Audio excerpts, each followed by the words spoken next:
হাই everyone, good morning. এয়া দেখিছেনে মই দহি বান্ধি আছোঁ আৰু ভালকৈ বাৰু ভিডিঅ' কৰা হোৱা নাই দহি বান্ধাটো। এইফালে কাইলৈ বিশেষ দিনটোৰ কাৰণে সৰস্বতী পূজাৰ কাৰণে এই চাদৰ কেইখনমান অৰ্ডাৰ আছিল আৰু তাৰে এয়া দহি বান্ধি আছোঁ মই।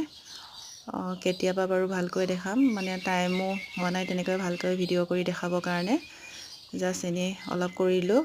এয়া প্ৰায় কেইখন আছে, বহুত কেইখনে। এয়া বৰ্তমান মোৰ 3খন বান্ধা হৈ গৈছে আৰু 3খন আছে বান্ধিবৰ কাৰণে। আৰু এয়া বান্ধি আছোঁ মই দহি। এয়া কোনে কোনে দহি বান্ধিব জানে বাৰু কমেণ্ট কৰিবচোন। আৰু সৰস্বতী পূজা কাইলৈ দিনটোৰ কাৰণে বিশেষ সকলোৱে চাগে ধুনীয়া ধুনীয়া কাপোৰ লৈছে। এয়া মই দহি বান্ধি লৈছোঁ। অৰ্ডাৰ চাদৰে হয় বাৰু কাইলৈ কাৰণে।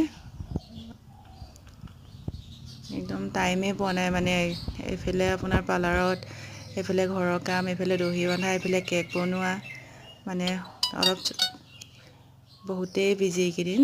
ভালকৈ ভিডিঅ' চিডিঅ' কৰিব পৰা নাই, আপোনালোকৰ লাইক কমেণ্টবোৰো ৰিপ্লাই দিব পৰা নাই আৰু চাব পৰা নাই আপোনালোকৰ ভিডিঅ'বোৰো।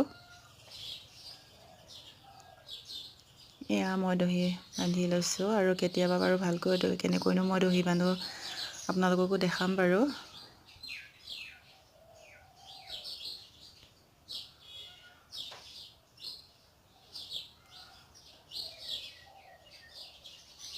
আজি ৰাতিপুৱাৰ পৰাই বান্ধি আছোঁ, কাৰণ কাইলৈতো লাগিবই। এয়া মোৰ প্ৰায় 3খন বান্ধা হৈ গৈছে আৰু 3খন আছে বান্ধিবৰ কাৰণে।